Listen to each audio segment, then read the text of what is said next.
Olá, pessoal, seja bem-vindo a mais um episódio do Pod Mulher. E o Pod Mulher, nós estamos no mês de março, que é o Março Lilás. É o março de prevenção ao câncer de colo uterino e também março, mês das mulheres. E nada mais importante de receber uma pessoa tão importante que cuida de tantas mulheres. Ele, doutor Rui César da Silva. Ele que é médico, ginecologista, 26 anos dedicados à saúde da mulher. Olha só, gente, tem muito que aprender com esse homem. Esteroscopista, ultrassonografista e é também diretor médico da Medical de Nova Iguaçu, mestrando em gestão empresarial pela UFRJ, professor assistente da Must Universe. Gente, que chiquérrimo. E Dr. Rui também é palestrante para indústrias farmacêuticas e responsável pelo curso de inserção de DIU, pela ESELS. Depois me corrige, doutor, se eu falei certo. Membro da Sobramex, e sua atuação une excelência técnica, experiência clínica e compromisso com a informação segura. E é por isso que ele está aqui no Pod Mulher hoje. Seja bem-vindo, doutor. Muito boa noite, é um prazer estar aqui com você. Eu estava contando os dias, as horas para chegar aqui. Karen Valadares é uma querida, eu sempre curto suas programações nas redes sociais. E é isso, hoje estamos aqui para falar sobre vocês, um pouquinho de vocês. Eu atendo mulheres toda semana, todos os meses, há 26 anos, vai fazer 27 agora. E tanto quanto ensino, eu aprendo. Porque vocês, assim, é um mundo à parte. E, coincidentemente, domingo agora foi o dia de vocês, né? Parabéns para todas as mulheres que estão nos assistindo, pacientes que com certeza vão ter acesso. Um beijo para todas vocês. O doutor é sempre muito carismático e uma pessoa assim, de muita excelência. E a gente está entrando numa temática que fala muito sobre as questões relacionadas aos métodos contraceptivos. E eu quero falar para você, mulher, a gente tem muita dúvida. Como mulher, qual seria o melhor método de contraceptivo? Mas antes da gente falar um pouquinho sobre isso, eu preciso entender do doutor o que é contracepção. É simples. Contracepção é um método usado para que você não engravide fora daquele período não programado. Ponto. E aí tem vários métodos, né? A gente pode dividir entre os reversíveis, ou seja, aquele que ao suspender o método, você fica apta para engravidar. E aqueles irreversíveis, ou seja, uma vez feito, você está basicamente inapta para a gestação. Essa daí seria o cirúrgico? Seria o cirúrgico, seria a ligadura tubária, né, bilateral, que é muito comum no meio leigo falar ligar as trompas, amarrei as trompas, né, mas o termo médico é ligadura tubária bilateral, lembrando que a mulher tem duas trompas, né, o útero é uma gaivota voando. Ela abre a asa, né? E cada asa tem uma trompa. Então, vai lá, corta uma e corta outra. Eu costumo explicar o seguinte, que é uma ponte Rio-Niterói, onde você vai lá no vão central e corta. Não tem essa de, o meu médico amarrou, o outro cortou. Não, o procedimento é único. Vai lá no vão central, corta, e aí não tem mais o encontro do material genético masculino com o feminino. Essa é a ligadura tubária. Essa, em tese, é irreversível. Você pode, no futuro, fazer uma cirurgia para tentar recanalizar? Até pode, mas o sucesso é muito curto, é muito pequeno. Se for o caso, vai ter que fazer inseminação. E a vasectomia, que é o mesmo procedimento, mas no homem. Basicamente isso quando se fala de irreversível. Eu queria tirar, né, inclusive não está nem aqui na nossa pauta, que seria até algo que a gente escuta muito, doutor. Muitas mulheres, algumas mulheres, eu acredito que deva ter sido também diretamente com você dentro do consultório, as mulheres disseram que passaram por cirurgias e engravidaram. Isso é possível? Olha, tem duas situações aí que é bem simples de entender. Vamos pegar aquela paciente que fez o pré-natal na rede pública. Então, um pré-natalista, um médico assistente ou uma enfermeira fez o pré-natal. E ali estava pré-combinado de uma ligadura no momento do parto, no momento da cesariana. Só que nem sempre aquele médico pré-natalista é o médico que vai realizar a cirurgia. E quando chega o momento do parto, nem sempre é favorável para a ligadura. É um parto prematuro, é uma gestação que foi com diabetes ou hipertensão, no final estava descompensada, ou simplesmente aquele médico que fez a cesariana não concordou em ligar. E na terceira situação, que é o momento da visita, um outro passa a visita. Então, houve ali uma falta de confirmação da paciente se realmente foi feito o procedimento. Ela tem alta, depois faz as revisões com um quarto médico e, no futuro, logo depois da amamentação, ela engravida. Geralmente é isso. Quando não, existe uma falha muito pequena que, mesmo ligada, pode engravidar. Mas isso não é muito comum. E como é que ela, realmente, eu vejo que quando a mulher ela faz o seu pré-natal pelo Sistema Único de Saúde, essa mulher ela passa por vários profissionais e a gente sabe que muitas das vezes não tem nenhum prontuário eletrônico para você se basear ali o que aconteceu, né, dentro das consultas de pré-natal, se os exames foram realizados, então você perde-se muito o histórico, os exames complementares também. Me fala um pouquinho como é esse programa de pré-natal lá na clínica do Dr. Rui. Vamos lá. Primeiro vai um recado para as pacientes que fazem pré-natal na rede pública, que inclusive existem locais de excelência para pré-natal. Andem sempre com as suas pastinhas, com todos os exames dentro, para na hora do parto não faltar nenhum. E pedir ao médico um relatório dizendo que está pré-combinado, que existe uma programação de ligadura. Quando você internar, aquele médico que te atender vai pegar todos os exames em dia, vai ver aquela carta de intenção de ligadura, vai reavaliar, geralmente você fez um planejamento familiar para isso e vai fazer a ligadura. Passamos agora para o privado, como é lá na clínica RC Medical Center. Aí cai no meu colo. Aí cai no colo. Aí é tranquilo. Aí tá fácil de responder agora. Antes a lei era de maior idade, com 2 filhos, poderia ligar. Hoje mudou. A mulher com um único filho já pode ligar. Ponto. Desde que aquela gravidez não comprometa aquele bebê. Ou seja, aquele bebê vai nascer sadio, ela vai conseguir amamentar e ele vai ter uma sobrevida. Pode ligar no momento do parto. Sendo assim, como eu fiz o pré-natal e eu já marquei a cirurgia dela, quando está chegando bem pertinho a gente já sabe a data, eu mesmo já tenho todo o histórico dela, a equipe já sabe, então não tem erro, ela sai de lá ligadinha, ponte Rio-Niterói cortada. Aí, segurança total. Não tem volta. Não tem volta. Então, doutor, eu queria saber assim, sobre o planejamento que se faz dessa mulher. Eu vejo que pessoas que tiveram seus bebês no seu consultório e depois agora a filha que teve, né, 26 anos, também volta para poder fazer as consultas com você. E acaba ficando um elo familiar ali, né? Então, fala um pouquinho sobre isso, sobre essa conexão que gera com os pacientes. Eu achei que essa parte você ia pular, porque ela está me envelhecendo. O que está acontecendo? Eu fiz o pré-natal da Maria. A Maria teve o bebê, nasceu a Joana. A Joana agora cresceu, está na fase reprodutiva, está grávida e a Joana agora é minha paciente. Então, os bebês que nasceram comigo há 15, 20 anos atrás, agora são meus pacientes e estão grávidos. E as mamães dessas pacientes estão menopausadas. Então, eu fico com 2 gerações. Eu fico com aquela que eu trato o climatério e a menopausa e aquela que eu trato da contracepção e do parto, né? Já eu estou pegando a terceira.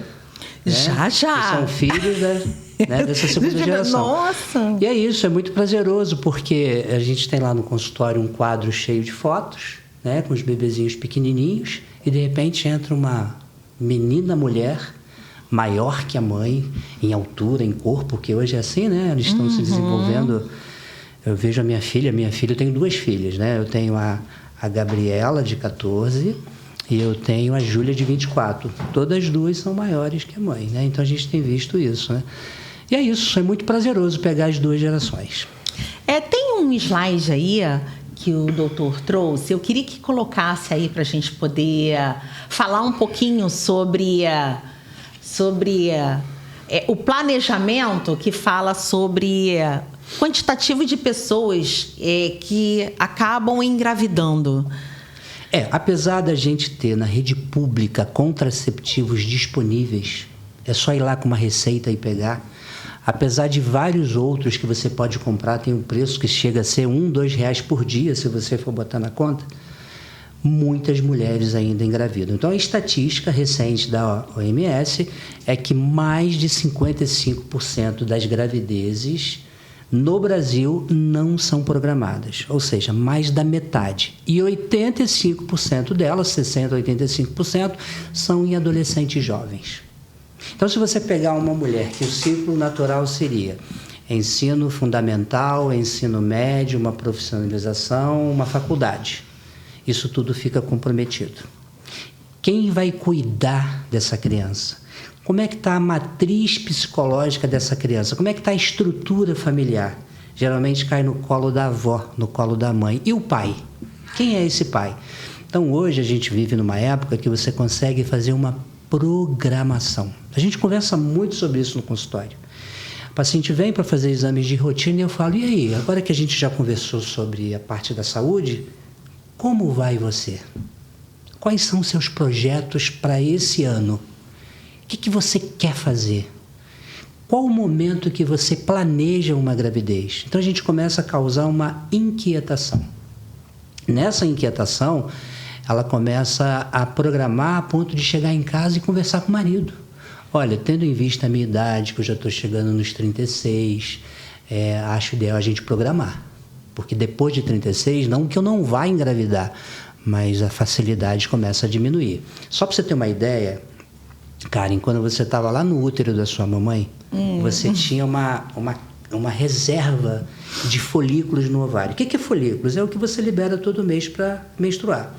Então, lá na barriguinha da sua mamãe, você tinha uma reserva.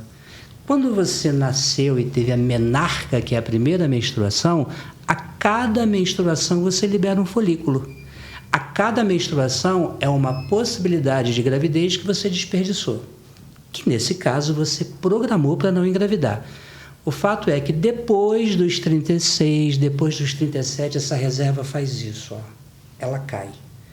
E aí a mulher fala assim, eu não vou engravidar. Você vai, mas com menos facilidade comparado com a quem tem abaixo de 35, 36. Sendo assim, a gente programa, né?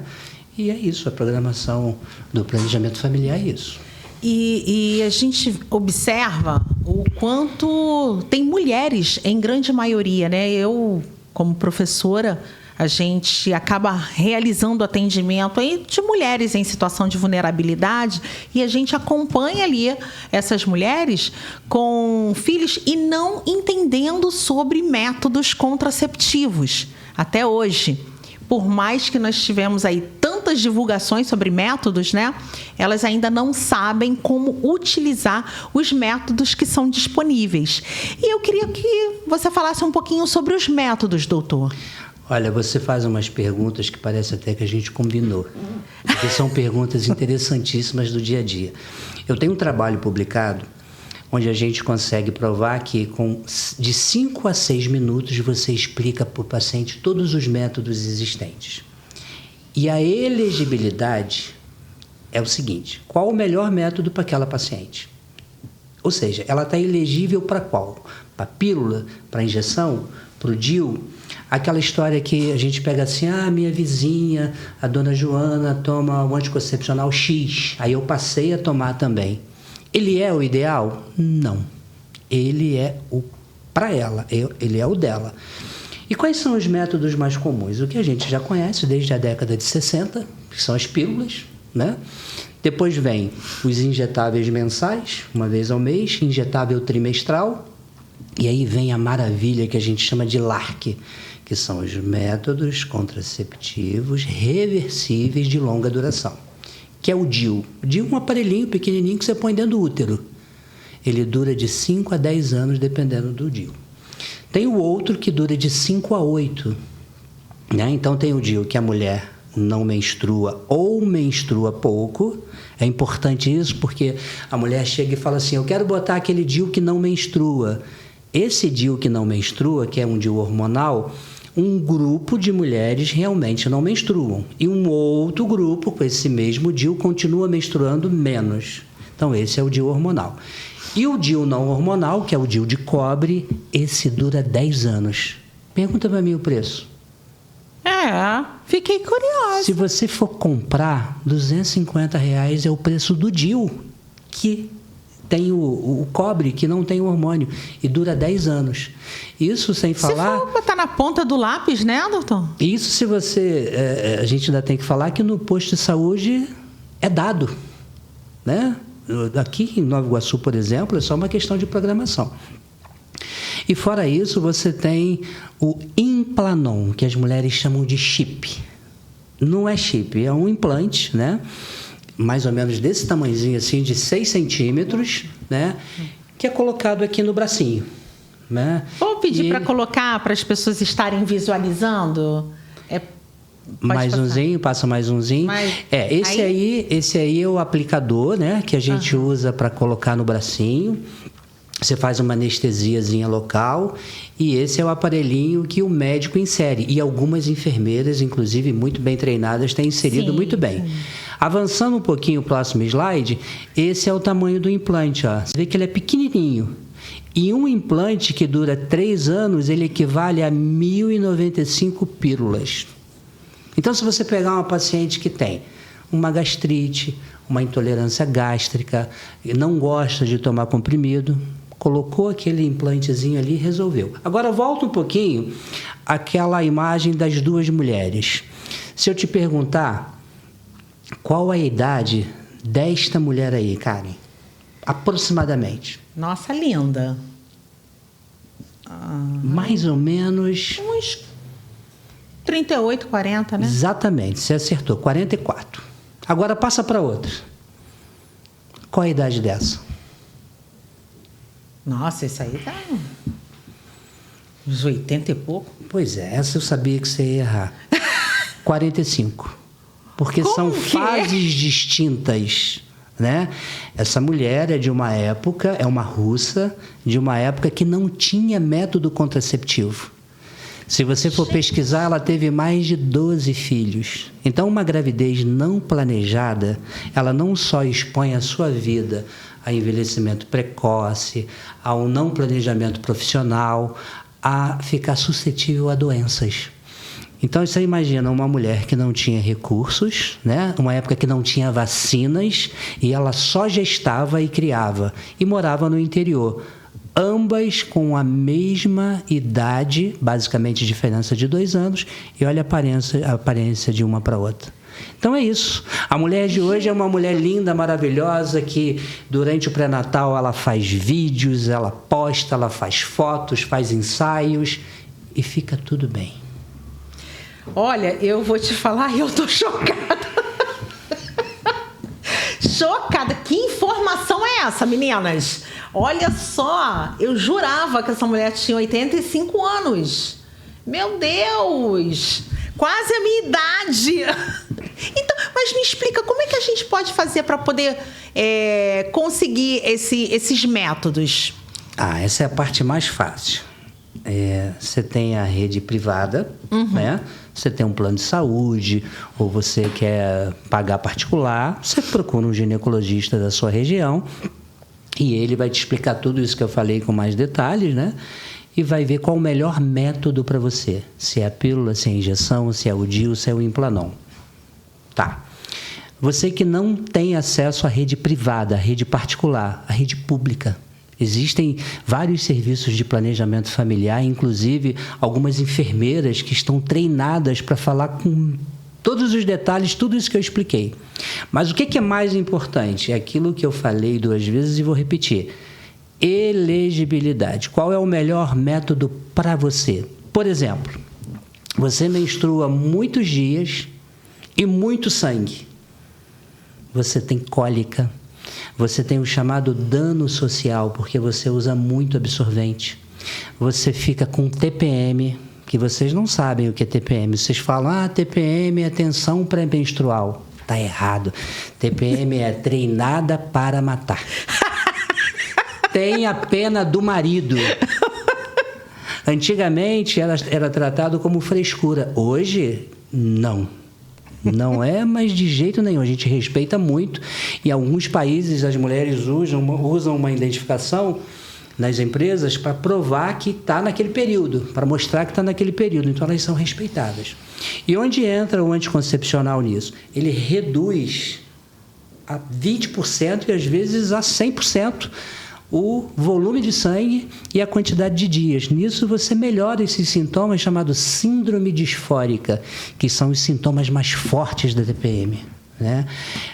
Existem algumas doenças, como, por exemplo, a endometriose. O que é endometriose? Para a gente fazer aqui um resumo rápido. É uma doença benigna, mas que faz com que a mulher tenha muita dor e muito sangramento naquele período menstrual. O anticoncepcional, ele auxilia no tratamento, porque se ele reduz, a mulher menstrua menos, sangue menos dias. E o que é endometriose? É a menstruação retrógrada. Parte, Ellen, do que a mulher menstrua, né, que sai ali pelo canal vaginal, uma parte ela tem um fluxo retrógrado. Ela sobe, passa nas trompas e cai no útero. E sai do útero e cai na barriguinha. Então, cada ciclo menstrual, ela vai alimentando a barriguinha, a trompa, o ovário com aquele sangue. Quando você reduz isso com a contracepção, você melhora a endometriose. É um tratamento auxiliar. Existem casos que tem que operar.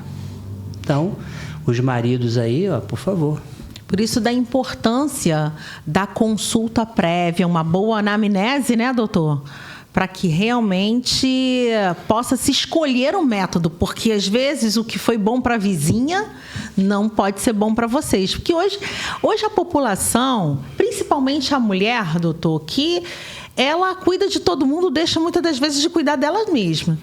E eles acabam consultando a internet. Inclusive, eu tenho até uma pesquisa que fala sobre o comportamento cultural feminino, que elas costumam buscar a internet, o doutor Google, para poder fazer a sua autodiagnóstico, autotratamento, e isso tem colocado muitas mulheres em risco.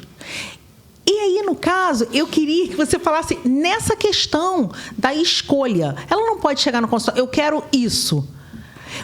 É necessário, como o senhor acabou de falar, a questão relacionada a identificar o que de fato seria bom para ela. Então, vamos escutar do doutor a importância da consulta prévia. Bom, primeiro que é louvável, né, essa questão da paciente chegar cheia de dúvidas e informações. Por um lado, ela pesquisou tudo, ela foi para a IA, ela foi para o Google, ela conversou com a amiga, então ela chega ali munida de informações. Esse é o lado bom. Mas é muito comum também a gente pegar ela desesperada, porque ela foca muito na parte ruim, né? Ela pesquisa e ela acha que aquilo de ruim que ela viu vai acontecer com ela. A gente entende isso, porque as redes sociais tendem a dramatizar um pouco mais. Mas o que a gente faz? O que você leu? O que você estudou? Deixa eu ver se você está pensando de forma correta. Nisso que ela começa a debater, a discutir, a gente às vezes dá razão, às vezes ela está certa, a gente só complementa. Então a gente faz os exames complementares, né, que são os exames de imagem, faz o exame físico, e em algumas situações elas estão certas. Mas em outras não, outras elas erraram feio, e é a melhor parte, porque quando elas dramatizam e elas veem que estão erradas, é o melhor dos mundos. O que a gente faz nessa hora? A gente explica que cada ser humano é único, cada organismo tem uma resposta e que os exames vão mostrar qual o melhor remédio. Exemplo, bem simples. Mulher que tem síndrome do ovário policístico. Ela tem vários cistozinhos no ovário. Ela tem anticoncepcionais específicos que, além de ser contraceptivo, auxilia no tratamento do cisto. E se ela usou um que a vizinha usava, a vizinha não tinha cisto, usava, e ela tem cisto, passa a usar. Ela, além de não tratar esses cistozinhos, ela aumenta essa síndrome, né? Então, vamos lá. O anticoncepcional, ele não trata a síndrome do ovário policístico, mas ele auxilia e muito. Basicamente isso. Mulheres que têm problemas de tromboembolismo, elas não podem usar métodos hormonais. Aí ela tem o DIU de cobre, que dura 10 anos né? Você compra nas farmácias, mediante receita médica, 300, 350 reais. Você divide isso por 10 anos, vai dar centavos por mês, né? Mulheres que têm... Essa parte é importante, hein? Câncer de mama. Não pode usar método hormonal. Injeção, pílula, DIU de hormônio. Agora, olha o detalhe. Tem um jargão que fala assim: o demônio está nos detalhes, né? Mas Deus está em todas as partes. Nódulo de mama não é igual a câncer de mama. Mais da metade dos nódulos de mama são benignos. Então a mulher fez um exame, fez uma mamografia, fez um ultrassom. Eu estou com câncer, vou parar o anticoncepcional. Calma. Mastologista. Biópsia. A biópsia veio indicativo de câncer de mama ou confirmou, suspende o método hormonal. Não é, pode continuar e fazer os exames de rotina, de tempo em tempo. Olha, eu queria voltar, se o senhor me permite, no DIU. Existe uma marca que seja melhor? Porque uns falam, eu usei, o do SUS não foi bom. Eu usei... Existe diferença de marcas de produtos? Existe diferença de laboratórios que produzem os DIUs não hormonal, ou seja, o DIU de cobre, né? Existem 2 ou 3 ou mais empresas, mas todas com... a gente fica muito tranquilo em prescrever. Não tem erro nenhum, não tem falha nenhum, todos são eficazes, tá? Agora, se a gente for falar do DIU hormonal, a gente pode até falar o nome aqui, Mirena e Kalena. O Mirena é bem conhecido. Muito, muito. Esses 2 estão aí na tela. O Mirena, ele agora foi homologado aqui no Rio pela Anvisa para 8 anos. Então, o DIU Mirena, que era 5, agora são 8 anos. Tá? Estados Unidos e Europa, esse mesmo DIU, que aqui eram 5 anos, lá eram 8. Aqui já são 5 a partir desse ano agora. Esse DIU é muito usado para aquela mulher que eu expliquei que sangra muito, que tem TPM, que está na fase de transição ali para menopausa, entre os 35 e 45. O Mirena é o melhor. E o Kalena? O Kalena é da mesma empresa, só que ele é um DIU que dura 5 anos. Em que situação a gente usa mais ele? Aquela mulher jovem, ou que começou a namorar agora, começou a menstruar agora, e o úterozinho dela é menor. Ela nunca engravidou, o útero dela é menor. Esse DIU Kalena, ele é menorzinho, então ele cabe na cavidade uterina com mais acomodação, e o calibre dele é mais fininho, então tem menos desconforto para colocar. Mas os 2 são eficazes. E esses 2, é bom aqui a gente lembrar, porque só o fio de cobre que é disponibilizado pelo Sistema Único de Saúde. Agora, o Mirena e o Kalena, não. Esses hormonais, não, né? Que eu saiba, não. Também mas que eu saiba, não. Mas acredito que já, de repente, vai ter um programa aí para... Assim como tem do Implanon, né? O Implanon é um método hormonal liberado pelo SUS, né? Acredito que esse hormonal Mirena e Kalena, em breve também vai estar disponibilizado. E agora é interessante a gente falar sobre a questão que ainda existe muitas dúvidas relacionadas ao método, né, de longa duração, que é o Implanon. E eu vi aqui que a gente colocou lá, que é um chip e tudo. Eu quero saber, dói? Não dói. A gente costuma dizer que é uma picadinha de mosquito. Sabe aquela agulha que os dentistas usam, chamado carpule, que você conhece muito bem? Então tem a seringa tipo carpule e aquela agulhazinha. Ela é muito fininha. O que a paciente sente? Aquela agulha, que é como se fosse um mosquitinho picando. Depois ela sente uma leve queimação, que é o anestésico entrando. E com 12 segundos a gente insere o Implanon. Tem paciente que se treme todo e eu falo, tá sentindo alguma coisa? Não, tô esperando a dor. E quando a gente insere, que fala que acabou, ela fala, já acabou? Já acabou. É muito tranquilo. Então você pode colocar qualquer horário do dia, não precisa estar de jejum. Você pode colocar e ir trabalhar. Como é colocado nessa regiãozinha aqui do braço, a gente pede apenas para por 48 horas não fazer atividade de malhação. Mas pode trabalhar normalmente. Ela sai com um curativozinho e vida que segue. E onde as mulheres podem encontrar o Implanon? Ela compra parte ou direto com um profissional? Depende do médico. Existem médicos que ele vende e insere no próprio serviço dele, geralmente pelo mesmo preço da farmácia. E existem médicos que passam a receita, você vai lá e compra e eu cobro só a taxa de inserção. Isso fica a critério. Entendi. Eu queria também saber o seguinte... todo mundo fala que o uso de anticoncepcional durante, né, um bom tempo acaba deixando a mulher com uma dificuldade maior posterior de engravidar. Em relação à diferença da pílula, isso procede? E em relação à questão do Implanon e DIU? Você pode falar assim, retirou, ainda vai demorar um tempo para engravidar? Já que contém hormônio, né? Excelente pergunta. Você deve ser daquelas pacientes que na consulta pergunta 150 vezes. Isso é muito bom. Se a gente pegar, por exemplo, o Implanon, que dura 3 anos, os estudos comprovam que na retirada, logo depois que você retira, 60 horas depois você está ovulando. 60 horas depois você pode engravidar. 60 horas depois você já pode estar menstruando. Tranquilo?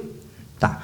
O DIU hormonal, esse como demora um pouquinho mais, de 5 a 8 anos, quando a gente retira, você pode demorar um pouquinho mais para menstruar. 2 meses, 3 meses, tem mulher que menos. Mas passou disso, existem medicamentos que a gente passa para estimular e ela sangra, menstrua e vida que segue. Uhum. As injeções trimestrais, aquelas que têm uma dosagem um pouquinho maior de hormônio, que dura 3 meses, e se estiver sendo aplicada naquela paciente que não tem o perfil, quando você suspende a injeção, pode ser que ela fique um tempo em amenorreia depois da retirada. O que é amenorreia? A ausência da menstruação por mais de 3 meses. Mas também não é motivo para se desesperar.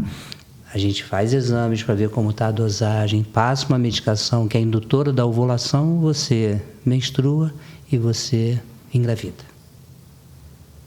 Olha só! Eu vi que lá na clínica, que eu gostei bastante, estive visitando o Dr. Rui, inclusive, visitei lá a estrutura para a gente poder entender como é que funcionava o trabalho no local, e eu vi que a inserção do DIU feito lá na clínica, ela é feita com uma ultrassonografia, e eu achei assim bem bacana, diretamente. Isso facilita bastante, né, para poder a mulher estar visualizando o procedimento. Lembrando que assim, toda mulher, antes de botar, por exemplo, o DIU, que você tocou no assunto, ela tem que fazer, dentre outros exames, uma ultrassonografia para ver se a cavidade uterina, ou seja, a casa onde o DIU vai ficar, está ok. Exemplo, mulher que tem pólipo, que é uma verruguinha dentro do útero, mulher que tem mioma dentro do útero, ela não pode botar o DIU porque ela vai ter questões de menstruação irregular. Então fez a ultrassom de rotina, apareceu algum desses dois, tira, depois coloca o DIU. Como era antigamente? Era assim, né? Só que aí o médico colocava o DIU e falava assim, agora você vai lá, faz uma ultra e depois volta aqui para a gente confirmar que está tudo bem.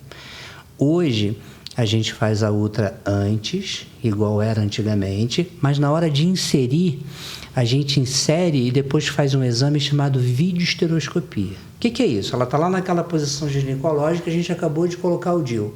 Aí tem uma câmera de 2,9 milímetros, pequenininha, que a gente passa ela pelo canal da vagina, ela sobe, vai lá no útero e a gente vê a haste direita do DIU aqui, a haste esquerda do DIU aqui, e o corpo do DIU todo dentro do útero. E mais importante que isso, ela acompanha, tem uma televisão virada para ela. Então ela fica segura de que o DIU está lá, não precisa fazer aquela ultra para depois voltar, né? Ela sai dali tranquila. Aí sim, de rotina, a gente pede para voltar geralmente 45 dias e 2 meses depois, para ver como ela está e faz uma ultra de rotina. Mas sem a preocupação de que, será que deslocou? Será que continua lá? Ela sai dali tranquila. Essa é a maior preocupação das mulheres, porque introduz o DIU e depois fica na dúvida, será que tá tudo direitinho? Será que realmente... será que colocou mesmo? Será que tá... Então, assim, é a dúvida da mulher. E eu achei assim, muito bacana você já ter a resposta ali de uma forma imediata, gerando aí a segurança na mulher de que, de fato, o procedimento foi realizado com sucesso. E só lembrando aqui um detalhe, que é uma dúvida muito comum. Algumas pacientes falam assim, Karen, eu tive relação com meu marido e ele sentiu o DIU. O pênis dele bateu no DIU. Não tem como isso acontecer, porque o DIU está no andar de cima e a relação é feita no andar de baixo.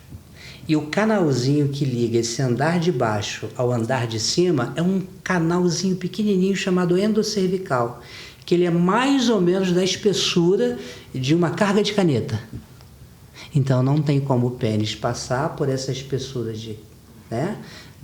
do calibre de uma carga de caneta e tocar no DIU.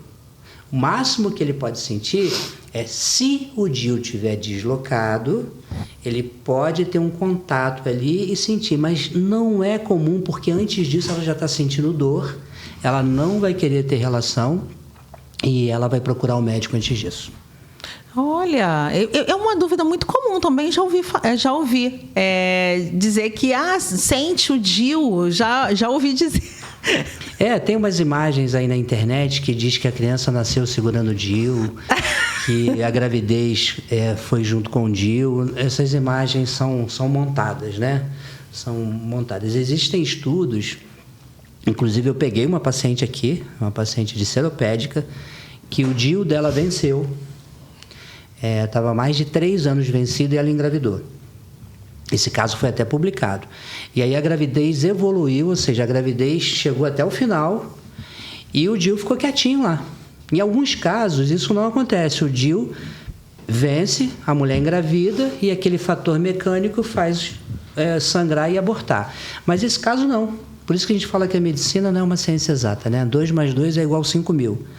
Ela engravidou, o DIU ficou pequeno, perto do crescimento do bebê, que a gente sabe que a cada semana vai ganhando corpo e peso, e no final ficou como se fosse um elefante e uma formiguinha. Então a gente fez a cesariana dela, tirou o neném e tirou o DIU. Mas essa de estar segurando o DIU, essa foto é montagem. Gente, e a preocupação que todos nós, como profissionais da área da saúde, é o combate à desinformação, porque isso gera um problema muito grave na saúde de muitas pessoas. E isso é caso, inclusive, até severos de saúde pública, que acaba gerando muitos transtornos. E é por este motivo, Dr. Rui está aqui no Pode Mulher para trazer informações de qualidade para você, mulher, porque nada melhor do que a gente ter informações seguras de um profissional qualificado. Então, agradeço mesmo essas informações, que até eu, gente, estou aprendendo muita coisa aqui com ele. Aí eu queria ver também, assim, biologicamente, qual a idade que seria ideal para engravidar? Porque a gente tem, né, casos de muitos jovens e pessoas também já bem mais velhas gerando, né? Descobriu que está grávida. Qual seria a idade mais adequada? Então, essa é a parte mais simples, mais fácil. Primeiro vamos dar 2 conceitos. O que é menarca? É a primeira menstruação, né? Que geralmente é lá 11, 12, 13 anos. Ela menstruou, ela já pode engravidar. Não deve, mas já pode. Não é época nem de... né, vamos aqui entrar numa parte bem pessoal, mas não é época de namorar, ter ato sexual com 11, 12, 13 anos. Mas ela já pode. E o que é menopausa? É quando não menstrua por mais de 1 ano. Geralmente dos 45 aos 55. Entrou na menopausa, parou de menstruar, não engravida mais. Então, dos 12 aos 13 e até os 45, ela tem vida fértil. A cada menstruação, a gente conversou que ela libera um folículo. Qual é o período ideal? É aquele período da programação. Tem uma foto aí do coelho? Bota a foto do coelho, por favor. Eu falei que eu tenho 2 filhas e eu assistia muitos clássicos da Disney, né? E a gente ouve, inclusive, nas palestras empresarial, alguns filósofos até falando o seguinte, a Alice estava perdida e tinha sempre um coelho que era o companheiro dela. Que é esse coelho aí? E teve uma vez que ela estava numa trifurcação, tinham 3 caminhos. E ela ficou ali indecisa e tal, e ela fez a pergunta para o coelho: para onde eu vou? E ele devolveu com uma pergunta: para onde você quer ir? Ela respondeu: eu não sei, eu estou perdida. E aí ele devolveu, ele falou: então, para quem está perdida, qualquer caminho serve. A gente está falando de tempo, né? O que a gente tem de mais valoroso hoje no quesito programação da gravidez? Tempo. Qual é o melhor tempo? O melhor tempo é aquele que você teve uma programação profissional, teve uma programação conjugal, e você, junto com o seu marido, com o seu companheiro, vocês chegaram à conclusão que aquele período é o ideal. Você necessariamente tem que ter uma ocupação de profissão? Não. Existem pactos que o marido combina. Olha, cuidar dos filhos, cuidar da casa, cuidar da gente, isso é um acordo, né? Minha mãe e meu pai fizeram esse acordo. Uma vez que você está naquele período, fez os exames de rotina e está tudo ok, a gente orienta engravidar naturalmente até os 36. Né? Então a gente pega ali essa fase aí dos 18, 36, que é quando já tem um relacionamento em tese maduro, e tenta engravidar naturalmente, e na maioria das vezes engravida. Passou dos 36, 37, é o que a gente falou no início. Engravida? Engravida, mas pode começar a ter um pouco mais de dificuldade. E é importante também a gente falar sobre gravidez de risco, porque existe um medo, uma confusão, uma desinformação muito grande. O paciente chega e fala assim: eu tenho pressão alta, eu sou hipertensa, eu tenho diabetes tipo 1, tomo insulina, e eu tenho também doença da tireoide. A minha gravidez é de risco. Não. O que é uma gravidez de risco? É uma gravidez com uma doença, que pode ser uma dessas que eu falei, ou as 3, que durante o pré-natal ofereceu risco para a gestante ou para o bebê. Exemplo, uma pressão que não conseguiu se controlar, uma diabetes que oscilou a glicose, uma doença da tireoide que alterou os hormônios e que comprometeu a vida do bebê e da mãe, e pode comprometer o parto e o pós-parto.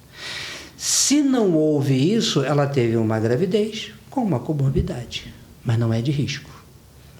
E outro que é muito comum, às vezes numa gestação, a paciente tem uma dessas doenças e ela fica preocupada porque ela engravidou de novo e ela fala: olha, na outra gravidez tive que tomar esses cuidados, teve que ser cesariana, e não necessariamente ocorre as mesmas complicações ou as mesmas doenças.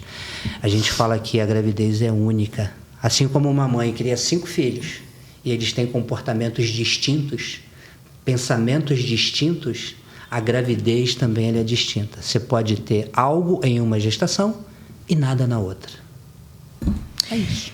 Nesses casos, a gente acompanha um risco muito grande de muitas mulheres com problema igual você acabou de passar aqui em relação à questão de diabetes, hipertensão. Nesse caso, o aconselhável é você ter uma equipe multi sendo acompanhada essa gestante, né? Um endócrino, um cardio, junto com um obstetra, porque esse tipo de paciente, ele acaba fugindo à alçada, inclusive do enfermeiro faz pré-natal, gente, na rede pública também. Só que esse tipo de paciente é um tipo de paciente que precisa do obstetra acompanhando, de um cardiologista, de um endócrino, todas essas equipes para poder estar ali acompanhando essa gestante, não é? Com certeza, você está falando da equipe multidisciplinar, né? Então, sim, se ela tem uma doença hipertensiva durante a gravidez, ela tem, junto com o médico pré-natalista, junto com a enfermeira que está fazendo o pré-natal, um cardiologista. Se ela tem uma doença da tireoide, ela tem um endócrino junto. Se ela tem uma doença diabetes, ela tem também um endócrino junto. E mais que isso, né?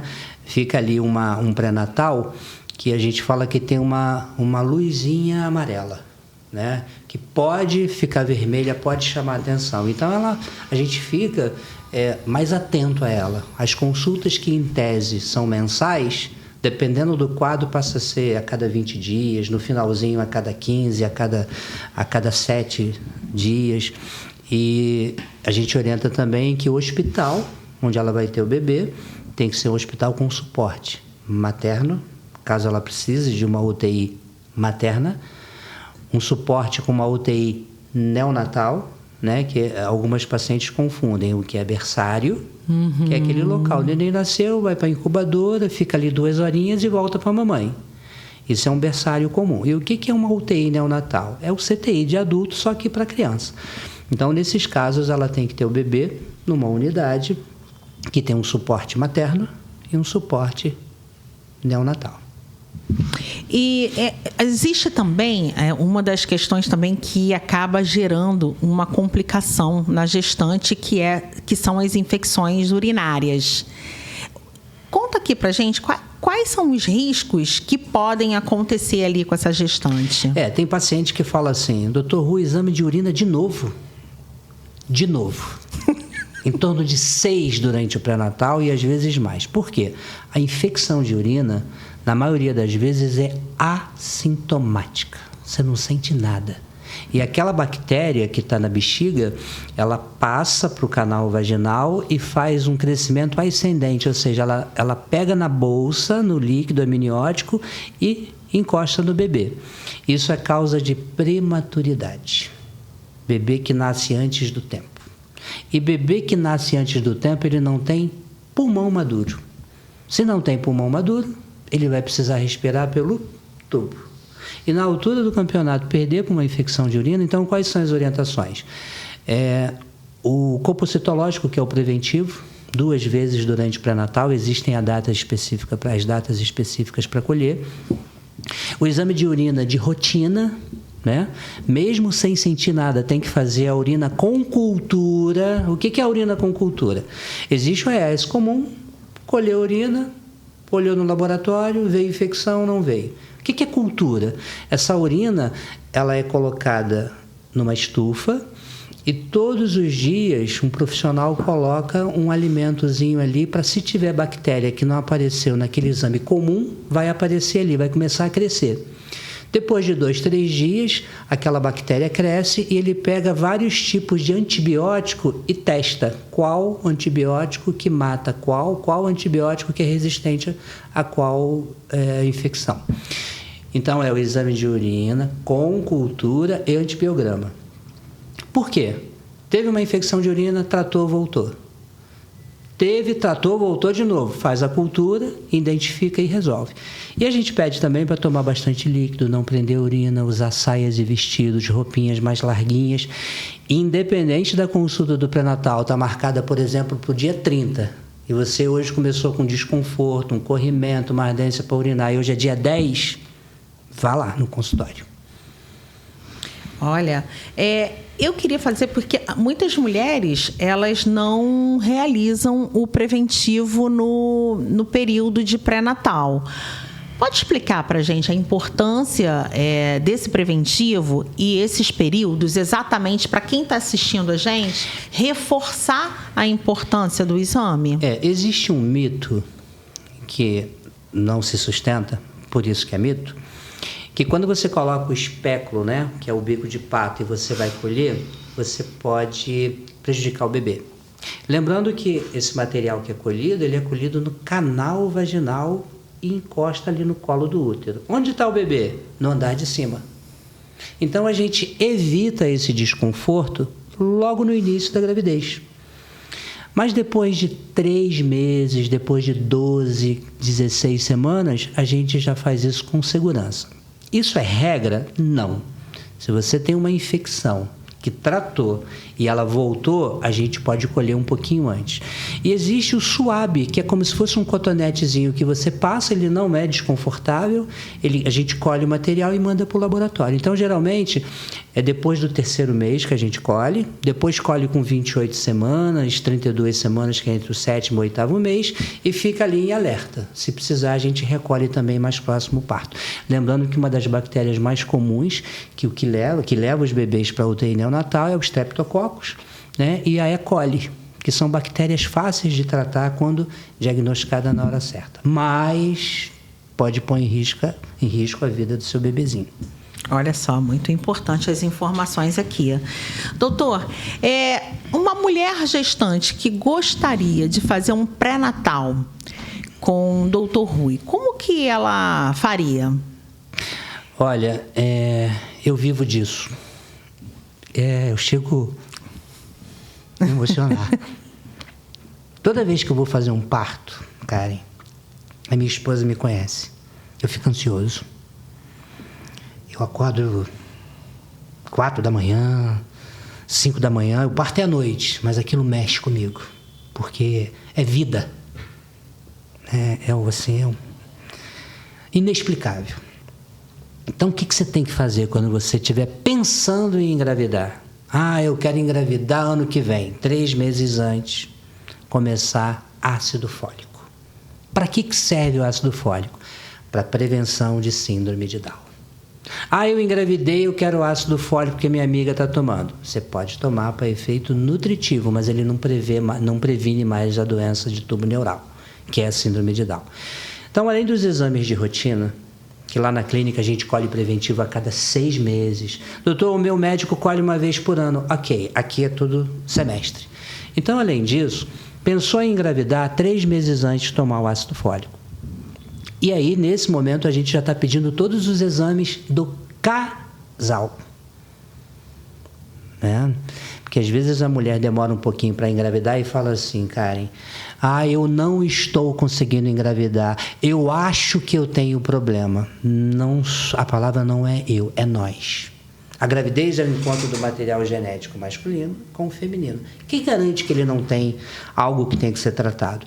Então a gente fala, ele, igual a você, tem que procurar um urologista, que é o médico do homem, neste quesito, né?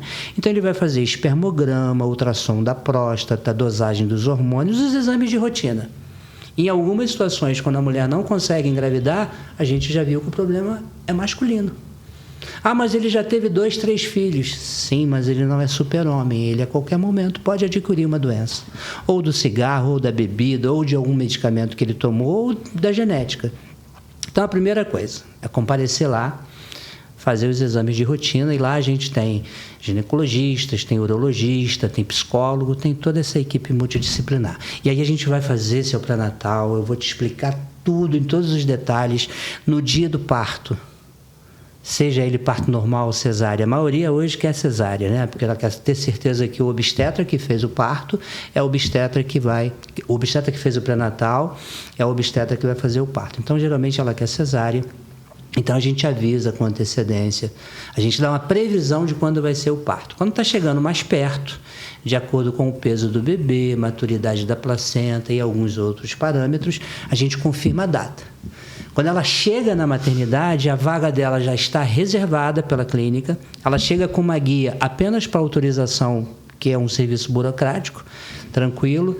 Ela interna 6 horas antes, ou seja, não tem aquela correria de internar para ter o bebê. Ela interna por volta de 11 horas, meio-dia, fica no quarto quietinha ali assistindo televisão. Quando é no final da tarde, depois de 6 horas de jejum, a gente faz a cesariana dela.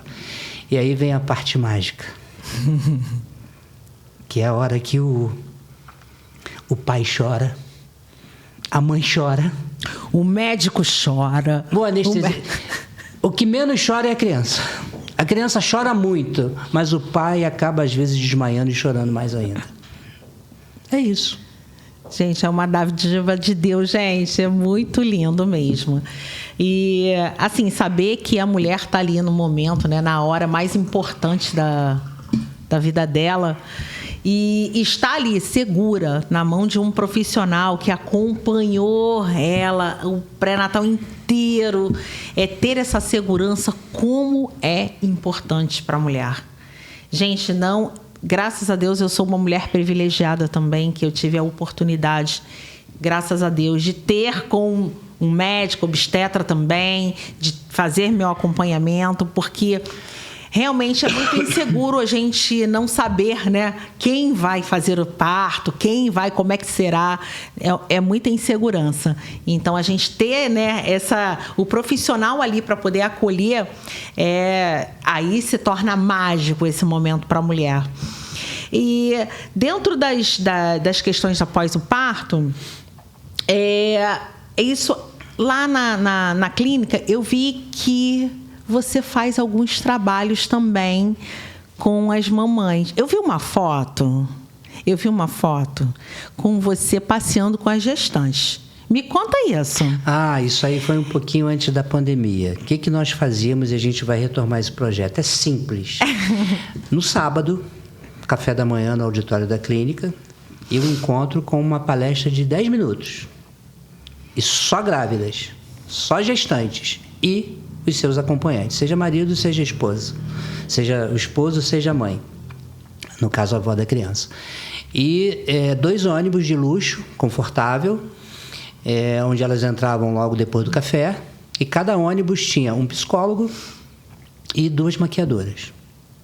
E dali, da clínica, que fica aqui em Nova Iguaçu, a gente partia para o Parque Lages. Eu ia num carro, né, atrás, com mais uma enfermeira, e enquanto chegava no Parque Lages, em torno de 40, 50 minutos, o psicólogo ia dando aquele apoio e a equipe de maquiadora fazendo aquele serviço maravilhoso. Chegando lá, todas elas eram liberadas lá no Parque Lages, tinha uma equipe de fotógrafo que fazia aquele trabalho maravilhoso, né, de tirar fotos, aquele lugar, né, que tem uma natureza muito linda. Isso durava uma manhã. Quando chegava assim por volta de 1h, tinha um espaço para um piquenique, porque lá pode fazer isso, né? Lá é um lugar público, inclusive fica a dica para vocês, gestantes, para ir lá. É público, é um lugar aberto, bonito. Então, nós fazíamos um piquenique, né? E depois o ônibus voltava e cada um ia para sua casa. Uma vez nós fizemos isso várias vezes, e uma vez, num sábado, um marido chegou para mim e falou assim: Dr. Rui, fala a verdade, o senhor vem candidato, o senhor vai se lançar político, pode falar a verdade? Eu falei: não, na minha família não tem, eu não tenho essa intenção, acho que a política está em nós, é importante, mas não é a minha intenção. Tá, então o que o senhor ganha com isso aqui? Olha o gasto que o senhor está tendo. Eu falei: olha, eu sugiro a você repensar. Por quê? A mulher jamais vai esquecer desse momento da gravidez. Então você, por favor, tenha um comportamento assim muito digno, porque se você sair da linha, ela nunca mais vai esquecer. Vai passar 5, 10, 15 anos, ela não vai esquecer. Esse é o assunto número 1. Assunto número 2. Isso não tem gasto, porque eu pedi patrocínio. Eu pedi à indústria farmacêutica, que a gente prescreve as vitaminas e tudo mais, que patrocinasse isso daqui. Então não tem custo para mim. Terceiro, olha o sorriso da sua esposa. Ela não vai esquecer disso nunca mais. É só isso. E aí ele abriu o coração e falou: realmente, na outra gravidez a gente teve uns problemas e ela ainda toca no assunto. Eu falei: qual a idade do seu filho? Ela falou: o senhor fez o parto, doutor Rui, ele tem 12 anos. Eu falei: tá vendo, tem 12 anos, mais de uma década, e ela toca no assunto. Então, qual é a mensagem que fica? Maridos, vocês são os 3 P's. Protetor. É aquele cara que chega e fala com muita delicadeza, não é com arrogância. Fala: olha, eu sou o João, o marido da Maria, houve esse problema, eu vim aqui para resolver. Então você é o protetor. O segundo P, você é o procriador. Sem o material genético masculino não tem a gravidez. Então você é o macho alfa, é aquele que reproduz. E você é o terceiro, que é o provedor. Você é o que paga. Mas a minha mulher, ela ganha até mais do que eu. Mas ela precisa do conforto, da segurança de que tem alguém ali dando todo esse suporte. Então entra esse terceiro P, que é aquele cara que paga as contas, que está ali. E quem é o melhor para administrar essa conta, né, Karen? Todo mundo pergunta, quem é melhor para pegar esse dinheiro, comprar, fazer e acontecer? É o homem? É a mulher? É aquele que tem o melhor poder de gestão. Se for o homem, é o homem. Se for a mulher, é a mulher. Se for os dois, é os dois. Então, protetor, provedor e procriador. Doutor, a gente está indo para os nossos finais. Que conversa, assim, acredito que muitos aprendizados para quem assistir esse episódio. E o doutor vai estar aqui também outras vezes, trazendo outros conteúdos também tão importantes quanto esse. E eu queria que o senhor deixasse uma mensagem final sobre planejamento. O que você falaria direto para essa mulher? Como fala aqui com a gente. Bota, por gentileza, o pessoal da produção, essa foto que ela está com o bebê no colo. Foto do bebezinho. E ela está com a cabeça baixa, assim, com a mãozinha na testa. Tá. Foto, olha. Se você pegar essa imagem, é uma imagem muito comum que eu pego no consultório. O que ela simboliza? Uma gravidez não programada. Ela está infeliz por ser mãe? Não. Mas ela está infeliz por ser mãe naquele momento. Ela deixou a faculdade, deixou o trabalho, ela, enfim, teve um dano social. Se você passar para a próxima imagem, é a imagem que você vê mãos unidas. É exatamente essa imagem. O que simboliza? É a programação. É o marido, é a esposa, é o médico, é a mãe, que tem um papel fundamental. Chegou o momento de ser mãe. O momento de se unir e falar: mãe, você que vai ser avó, você me dá o suporte? Porque depois de 3, 4 meses eu vou voltar para o trabalho. Babá tem o seu papel, mas a bênção de avó, posso contar com você? Seja a mãe da paciente ou a mãe do marido, né? A avó, Karen, é bênção de Deus. Então, uma das programações é essa, se unir e programar a melhor época. E a terceira imagem, por favor, olha como muda. Aí já é uma gravidez programada, onde ela está sorrindo, que simboliza o quê?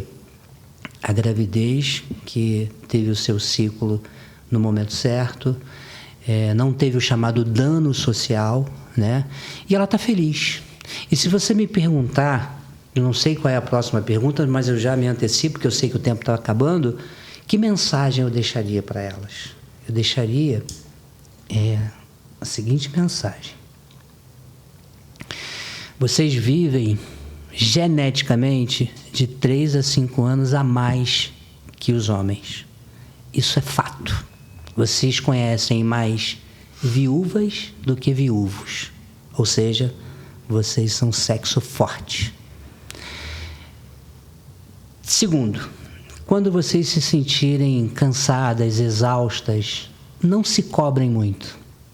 Vocês sofrem alterações hormonais todo mês. Então vocês fiquem mais reclusas, falem menos, façam o que tem que fazer, que isso vai passar. E que, se em alguns momentos vocês se sentirem frágeis, igual na gravidez isso ocorre, também passa. Isso é hormonal. O sexo frágil não existe. Eu me encanto. Cada dia que eu converso com vocês, eu não só ensino como aprendo. Eu estava ansioso para chegar, cara, nesse momento aqui, porque eu venho admirando o seu trabalho e vejo como você leva a sério esse trabalho, tanto de dar aula na universidade, quanto de acompanhar na parte prática, nas entrevistas. Eu estava ansioso para estar aqui, porque você representa essas mulheres. Você tem voz ativa. Você é uma referência. Só não é minha paciente. Mas espero que quem esteja cuidando de você, né, tenha todo o apoio e a parte profissional que você merece. E é isso. Vocês são umas queridas. Esse é o nosso querido Dr. Rui, que grandes conteúdos aqui que ele trouxe aqui pra gente. Coloca pra mim aí a foto final da nossa biografia aqui do Dr. Rui, e agradeço. Eu quero que deixe, não sei se aí tem, né, Instagram da instituição e tudo, mas a gente vai deixar endereço, vamos deixar todas as informações, como você pode chegar até o Dr. Rui para que possa conseguir aí a sua consulta, e pode ter certeza que vocês não vão se arrepender. Então, eu estive pessoalmente na instituição lá dele, na Medical, e comprovo que ali também tem muita qualidade. Então, Dr. Rui, muito obrigada pela presença, por estar aqui no Pod Mulher, por confiar também nesse trabalho de divulgação, de trabalho para a gente estar compartilhando conteúdos importantes para as nossas mulheres. E fiquem com a gente até o próximo episódio. Sigam o nosso canal Pod Mulher RJ no Instagram e Pod Mulher também no YouTube. E eu vou deixar todas as informações também do Dr. Rui para que vocês também possam seguir. Então fica de olho até o próximo episódio. Tchau, gente.